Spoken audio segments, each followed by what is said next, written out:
সম্প্রতি ফেসবুকে এবং বিভিন্ন মিডিয়াতে দেখতে পাচ্ছি এক ধরনের প্রবণতা, সেটা হচ্ছে যে 16ই ডিসেম্বর বিজয় দিবস পালন করা ইসলামের দৃষ্টিতে হারাম। এই বিজয় দিবস পালন করা এটা শিরক বা বেদাত, এই ধরনের ফতোয়া আমরা দেখতে পাচ্ছি। এই বিষয়টাকে আপনি কিভাবে দেখেন?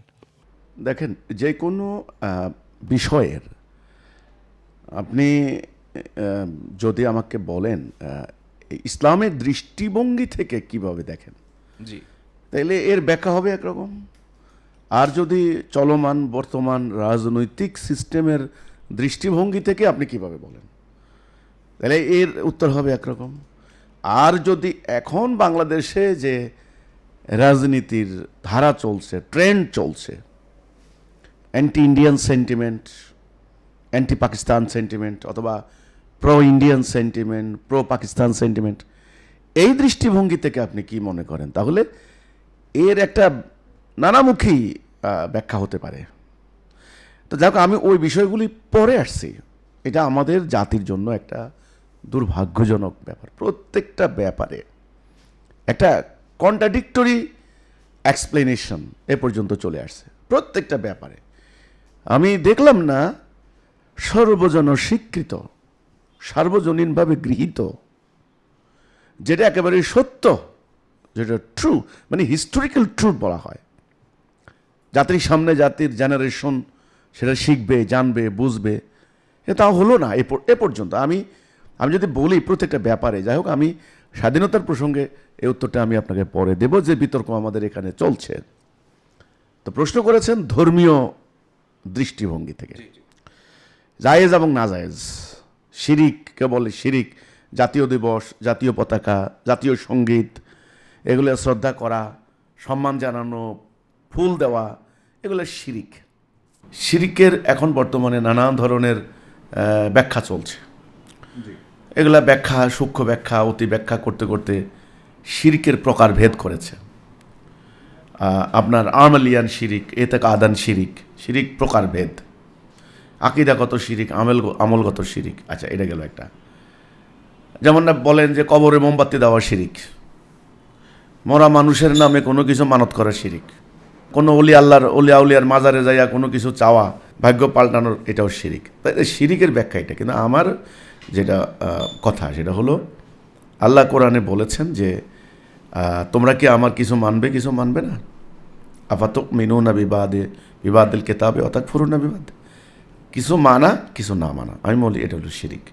আল্লাহ যেটা নাজেল করেছেন, আল্লাহর হুকুম, আল্লাহর বিধান, বিধানের কিছু মানা, কিছু আংশিক মানা, আংশিক না মানা, এটা হলো ইসলামের দৃষ্টিতে একদম ডিরেক্ট শিরিক।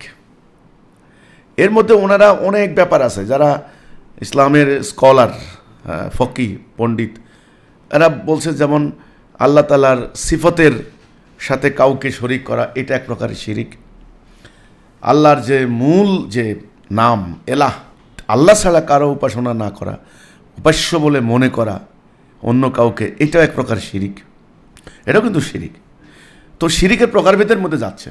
আমি প্রকারভেদের মধ্যে ওইদিকে যেতে চাচ্ছি না। আমি একদম সরাসরি যেটা বলছি, আমাদের সাধারণ মানুষের বুঝার জন্য করে আল্লাহ যা নাজিল করেছেন এর কিছু মানা, কিছু না মানা, এটা হলো শিরক। আমাদের দৈনন্দিন যাপিত জীবনের সাথে যেটা সম্পর্কিত। যেমন আল্লাহ সুদ হারাম করেছেন। এখন আপনি আল্লাহকে বিশ্বাস করেন, ভালো কথা, আল্লাহর প্রতি আপনি ঈমান আনছেন, আপনি নামাজ পড়েন, ওকে, আপনি শুয়োর খান না, আল্লাহ নিষেধ করেছেন, এটা মানলেন, ভালো কথা। কিন্তু দেখা যাচ্ছে আপনি সুদ পরিহার করেন না, সুদ খাচ্ছেন, সুদী অর্থনীতি প্র্যাকটিস করছেন।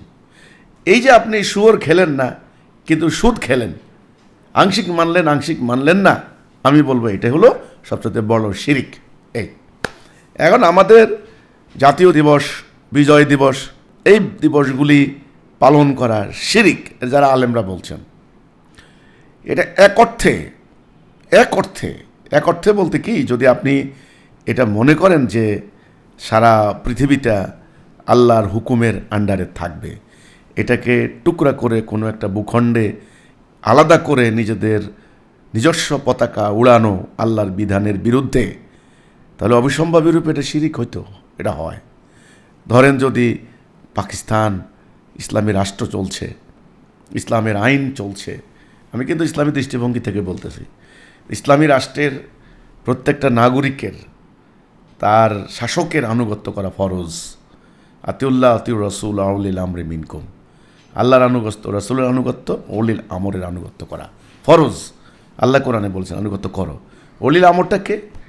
অলিল আমর হচ্ছে ইসলামী রাষ্ট্র ব্যবস্থা যিনি খলিফা, আল্লাহর প্রতিনিধি, আল্লাহর হুকুম মোতাবেক রাষ্ট্র পরিচালনা করছেন তিনি।